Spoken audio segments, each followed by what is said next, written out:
Hi guys, welcome back to the channel. My name is Tessie and today we are going to be recreating this style. If you're new to my channel, you're welcome. If you're here to subscribe, kindly do that and let's get right into the video. For this tutorial, I'll be making use of a crepe and I have 3.5 yards of fabric. So I've sketched out my shoulder line, my armhole, waist, hip and then my gown length. So for the neckline, I'll be making use of 3 by 1.5 inch. For the front, I'll curve my neckline and then I'll come down by 1 inch for my shoulder slope. Then I'll connect my lines. So I'll check what I have at the chest line area. Whatever you have here, you divide it into two. You come in by 1/2 inch. And then at the chest line, I'll place my bust divided by 4 and then I'll curve in my front armhole. So at the chest line, my bust divided by 4, I'll also add 2 inches for my sewing allowance. At the waist, my waist divided by 4 plus 2 inches. So at the hip, I'll place my hip measurement divided by 4 plus 2 inches.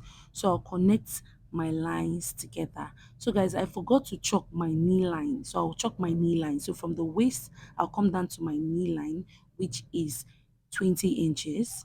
I'll chalk it down and connect it into a straight line. So you check what you have at your hip line. Whatever you have, you minus 2 inches from it and you chalk it at the knee line. So I had 12 inches, I minus 2 inches, that's 10 inches. From the hip, I'll connect to my knee and then from my knee, I'll give it an A-line effect all the way down to the gown length. So we are good to go. I'll go ahead now to cut out my front.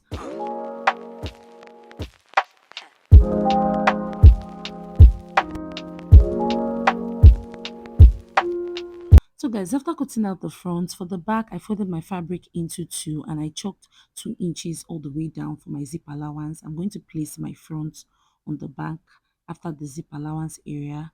Then I'll go ahead now to cut out. But before doing that, I'm just going to connect my waistline to the back fabric.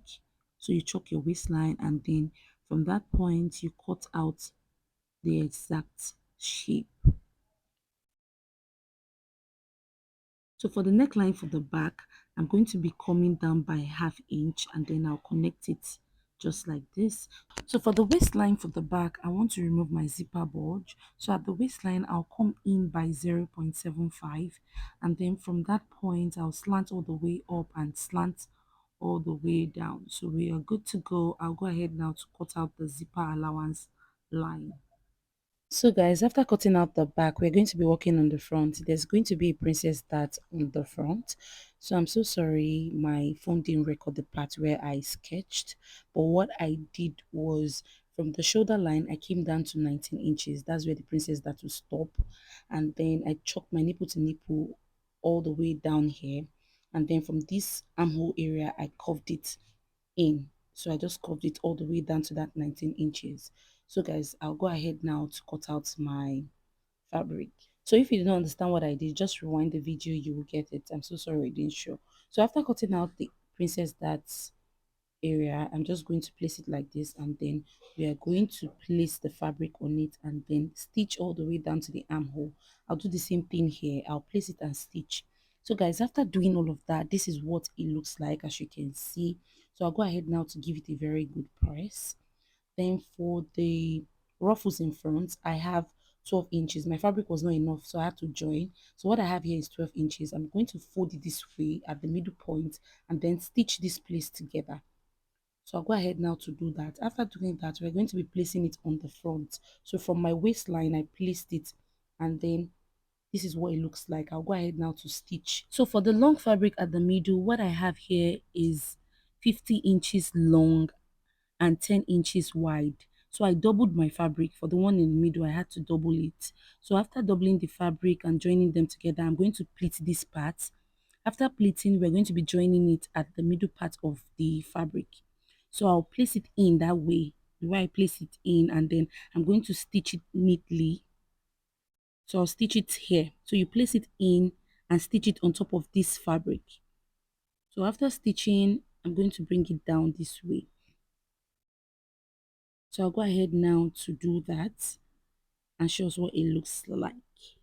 So after stitching, this is what it looks like, as you can see. So you can use your needle and thread to just hand tack it neatly at this part so to secure it together and then stitch the sides.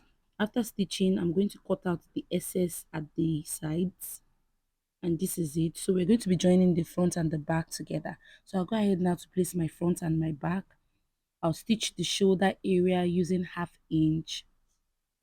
So what I'll do next is to fold my fabric into four. I'm going to be cutting the both sleeve together. So I folded it into four, and the length of my sleeve is 21 inch. Then I cuffed out my armhole and took the round sleeve and shaped it down. So I'll go ahead now to cut out my sleeve. So after cutting out the sleeve, for the flare at the down part of the sleeve, I folded my fabric into four. So after folding it into four, I chalked 3 inches all around. So just watch what I'm doing. I chalked 3 inches all around and then connected the lines together. From that point, I took the length of my flay. So I wanted it to be 6 inches. I chalked 6 inches all around. So go ahead, chalk the length of your flay, connect it all around, and then I'm going to be cutting it out. So like I said, I folded my fabric into four.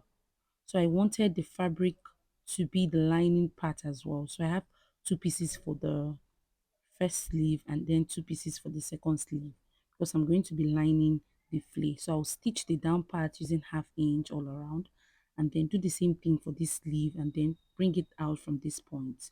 So after doing that, I'm going to be adding the flay to the sleeve.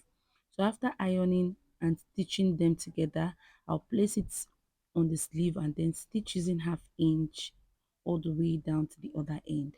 I'll do the same thing for the other sleeve as well. After joining the front and the back together, this is what it looks like. So what we'll be doing next is adding the band at the neckline area. So I open up the zip allowance area, and then I'm going to check what I have at the neckline area all around. So after checking, I had 18 inches.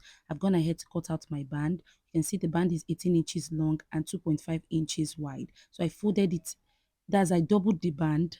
Then after doubling the band, I'm just going to place it at the zip allowance area and then stitch using 1/2 inch all around. Then we're going to be weaving that part later on. So guys, I'll go ahead, add the band and add the zip. After doing all of that, this is the end result. This is what the dress looks like. As you can see, I hope this tutorial was helpful. Please do not forget to subscribe to the channel, like this video, drop a comment. Make sure you're following me on Instagram, TikTok at So It Is. I love you guys and see you in my next class. Bye.